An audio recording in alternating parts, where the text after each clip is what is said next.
அவங்களுக்கு தேர்தல் அறிக்கைக்கு கண்டென்ட் கொடுக்கிறத இந்த ஸ்டாலினுடைய திட்டங்கள் தான். அதனால்தான் உறுதியோடு சொல்றேன், இந்த திட்டங்கள் தமிழ்நாட்டில் இருக்கிற வரைக்கும் இந்த முத்துவேல் கருணாநிதி ஸ்டாலின் தான் தமிழ்நாட்டை ஆளுவான்.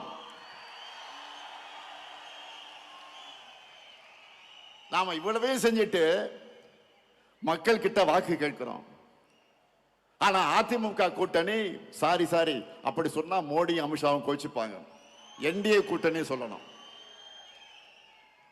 கூட்டணிக்கு பேர் வைக்க கூட முடியாத நிலையில தான் இன்றைக்கு அதிமுக இருக்கு. சரி, அவங்க சொல்ற மாதிரி அந்த என்டிஏ கூட்டணி தமிழ்நாட்டுக்கு என்ன பண்ணி இருக்கு?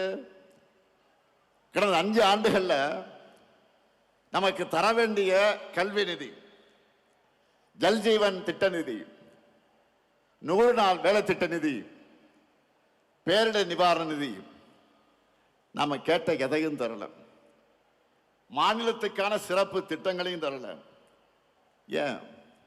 கோவை, மதுரை, திருச்சி இந்த மாவட்டங்களுடைய மெட்ரோ உள்ளிட்ட எந்த உட்கட்டமைப்பு திட்டங்களுக்கு அனுமதி தரல.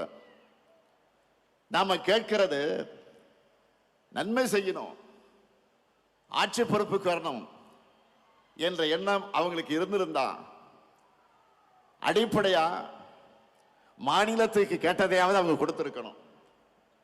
எதுவுமே இல்லையா? பாஜக தமிழ்நாட்டுக்கு தந்ததெல்லாம் என்ன தெரியுமா? ஆளுநர் மூலமாக குடைச்சல், மாணவர்களின் உயிரோடு விளையாடக்கூடிய நீட் தேர்வு, இந்தி திணிப்பு, மிரட்டி பார்க்க ரைடுகள்.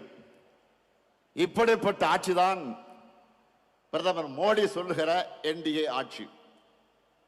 தமிழ்நாட்டுக்கு எந்த நன்மையும் செய்யாத இவங்க தான் நம்ம எதிர்த்து நிற்கிறாங்க.